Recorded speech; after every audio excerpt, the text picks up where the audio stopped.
الحمد للہ وکفی والصلاة والسلام علی من لا نبی بعدہ اما بعد فاعوذ باللہ من الشیطان الرجیم بسم اللہ الرحمن الرحیم رضی اللہ عنہم ورضوا عنہ وقال النبی صلی اللہ علیہ وسلم اصحابی کالنجوم فبأیہم اقتدیتم اہتدیتم۔ میرے واجب الاحترام دوستو، عزیز و ناظرین، آج آپ حضرات کے سامنے ہوا ہوں صحابہ کرام رضوان اللہ علیہم اجمعین کی عظمت کے بارے میں کچھ آپ سے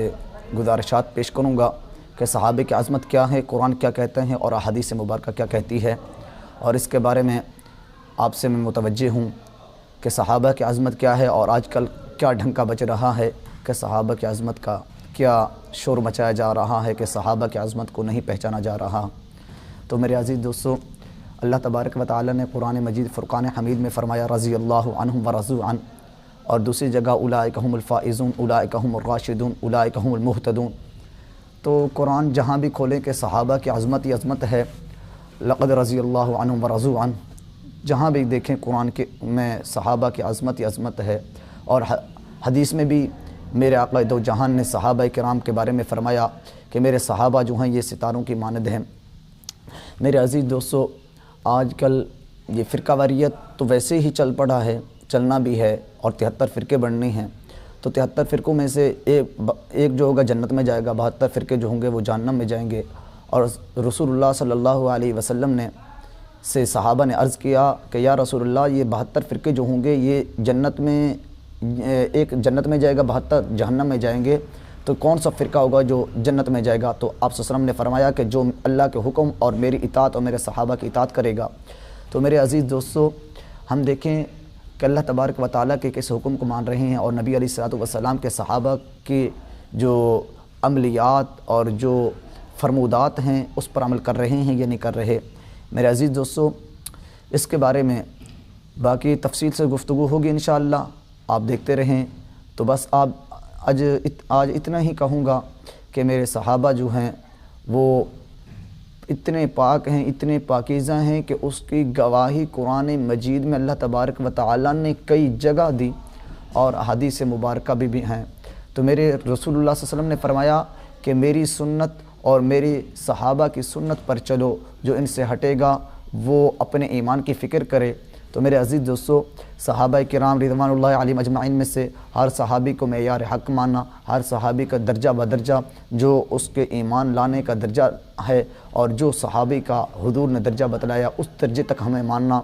کہ سب سے پہلے حضرت ابوبکر صدیق رضی اللہ تعالی عنہ ہیں، دوسرے نمبر پر حضرت عمر فاروق، اور تیسرے نمبر پر حضرت عثمان غنی، چوتھے نمبر پر حضرت علی المرتضیٰ رضی اللہ تعالی عنہ۔ تو اس طرح صحابہ کو اپنے معیار پر رکھنا، اور اہل بیت اور عشرہ مبشرہ صحابہ جس کو حضور صلی اللہ علیہ وسلم نے خوشخبری دی کہ جنت کی ایک ہی مجلس میں بیٹھ کر 10 صحابہ کو جنت کی بشارت دی۔ میرے عزیز دوستو، صحابہ کے بارے میں تو قرآن بھرا پڑا ہے، میں اس کے بارے میں کیا کہوں؟ تو بس اتنا ہی کہوں گا کہ آج کل اس فرقہ واریت سے نکلیں اور اپنے آپ کو ان صحابہ کرام رضوان اللہ علیہم اجمعین کی تاریخ اور قرآن کی روشنی میں آئیں اور صحابہ کو سمجھیں اور صحابہ رضوان اللہ علیہم اجمعین کی حالات کو پڑھیں، زندگی کو پڑھیں کہ انہوں نے ہمارے لیے کیا کیا قربانیاں دیں۔ صحابہ کرام رضوان اللہ علیہم اجمعین جو تھے وہ حضور صلی اللہ علیہ وسلم کے شانہ بشانہ کھڑے ہوتے تھے، اور آج ہم لوگ ہیں جو حضور صلی اللہ علیہ وسلم کی سنت کو چھوڑ رہے ہیں اور صحابہ کی سنت کو چھوڑ رہے ہیں۔ میرے عزیز دوستو، تو ایک بزرگ نے لکھا ہے، غالباً اشرف علی تھانوی رحمۃ اللہ علیہ ہیں، تو ان سے ایک بزرگ نے، ایک آدمی تھا جو بدو کہتے ہیں، اجڑی کہتے ہیں، اور جو کیا کہتے ہیں، ایک دیہاتی تھا، اس نے آ کر کہا کہ شیخ صاحب، حکیم الامت صاحب، تو اگر میری چاہت یہ ہے کہ اگر میں حضور کے زمانے میں ہوتا تو میں شانہ بشانہ کھڑا ہوتا۔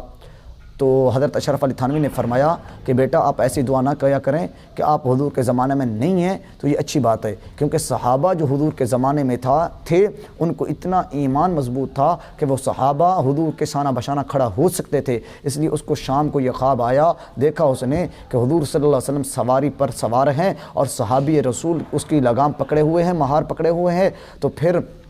جو ہے کہ حضور صلی اللہ علیہ وسلم کی جو سواری ہے وہ بدک رہی ہے، اوپر پہاڑی کے جا رہی ہے لیکن بدک رہی ہے،